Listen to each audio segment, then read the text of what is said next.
Hemant Luthra, the chairman of Mahindra CIE, says that the merger with the Spanish auto company maker CIE is a perfect synergy. In an exclusive conversation with Neeraj, Luthra reflects upon the global nature of the business and what lies in store for the shareholders post the merging of the entire Mahindra Systech arms. Let's listen in. They're in complementary products. They do aluminum, we do steel, they do plastics, we do composites, they do machining, we do gears, they do stampings, value addition, we do stampings, sheet metal, A, B, C class products. So it seemed a perfect fit. So you're complementing each other, and also, I mean, I read one of the reports which stated that the fact that you have a considerable presence in the export market as opposed to just the domestic market also augurs well. It's a good compliment for you. Yeah, because the rupee devaluation has helped. Okay, and just one yesterday instance, we were doing a roadshow with our investors just after the first Mahindra CIE board meetings, and we've shut down one line in India because the demand in India slowed down from trucks, the casting line. And these guys suddenly woke up and said, listen, we've got a problem in Mexico because US is growing faster than expected. And why can't you move casting from India to Mexico and the US? And we've got customers waiting for you. And in Europe, we are suddenly seeing that the truck demand is going up because people don't want to wait for Euro 6. They want to pre-order for Euro 5 so they don't have to order the most expensive trucks for Euro 6. And our European plants are suddenly under pressure. And we do kind of stuff that the CIE people do. And we said, oh God, why don't we just complement each other's capabilities instead of doing short production runs here and short production runs with them. Let's make a long production run in one place and another long production run of a different product in a different place. So we think that's terrific synergy. And I think the share prices are starting to reflect what we had anticipated in June when we signed the deal. People hadn't put two and two together, and now they are starting to put two and two together. Actually, so I want to dwell on that a bit of micro before we go back to the macro. From the perspective of two companies which are listed right now, I'm talking only about two. One is Mahindra Eugene and one is Mahindra Forgings. Now, what is in it for a Mahindra Forging shareholder? FY13, a turnover of 2,200 crores and a loss of around 114 crores. What happens to him 1 year down the line when it becomes a larger entity? So if you look at it and say that, let's say Mahindra Forgings in India, okay, is doing an EBITDA of somewhere between 12 to 14%. It has had a record quarter, last 2 quarters, it has done very well last year since there's listed company. I'm not going to say anything about the future. Okay. So India is doing spectacularly well. Okay. In Forging, we did profits of 42 crores EBITDA in 2012. 69 crores in 2013, and we'll continue the momentum.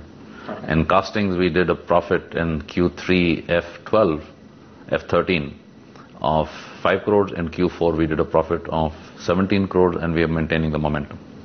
Where we have hurt is in Europe, okay, where the truck market has collapsed. We've seen a yo-yo effect there. We've hurt in Europe where the defense orders have gone because every European country, Italy in particular, are cutting back on defense production. So India is doing well, Europe is not, or has not been. And CIE, full marks to them, has been doing 14% EBITDA in Europe. Okay. So what's in it for the Mahindra Forging shareholder in India, now called Mahindra CIE?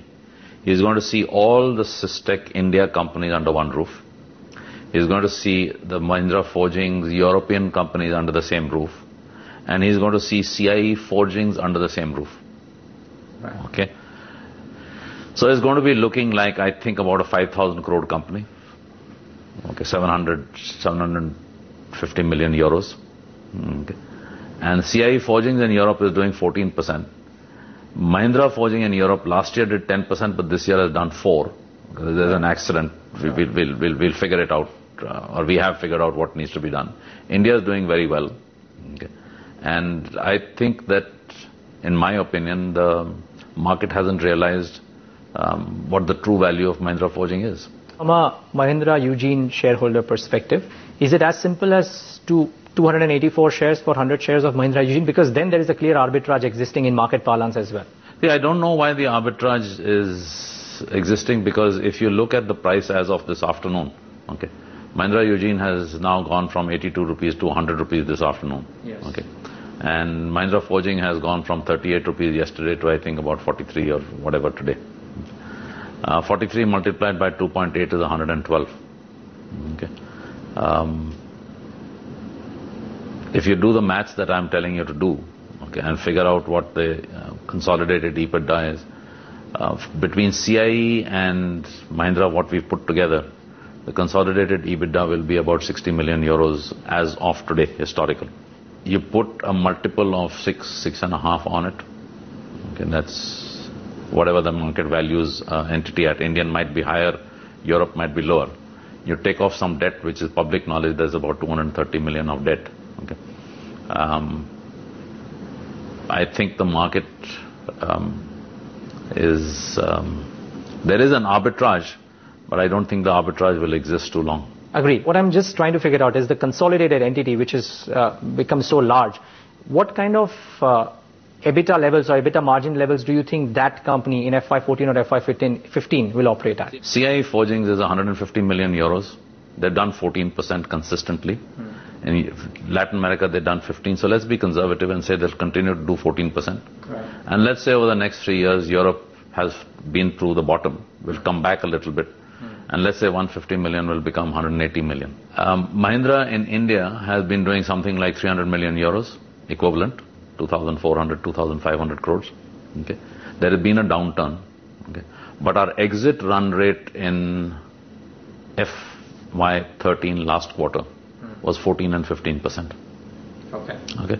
Now you can extrapolate that by India growth and say 15% CAGR, 20% CAGR. Okay. And if we already have hit 14% EBITDA in the past, why would not India hit it in the future because of all the cost cutting that we've done? Okay. Now you take Mahindra Forgings Europe and Mahindra European operations. Okay. We've had a bad year because there has been some equipment breakdown, there has been some other stuff that orders that have been taken, we've had to produce off-site because our equipment broke down. We cannot hold up the customer's line, therefore we have to incur extra overtime cost. We have to outsource some of the product and therefore the margins have shrunk. But Mahindra Forgings in Europe and Mahindra Gears in Europe were doing 12% and 24% EBITDA when we bought them.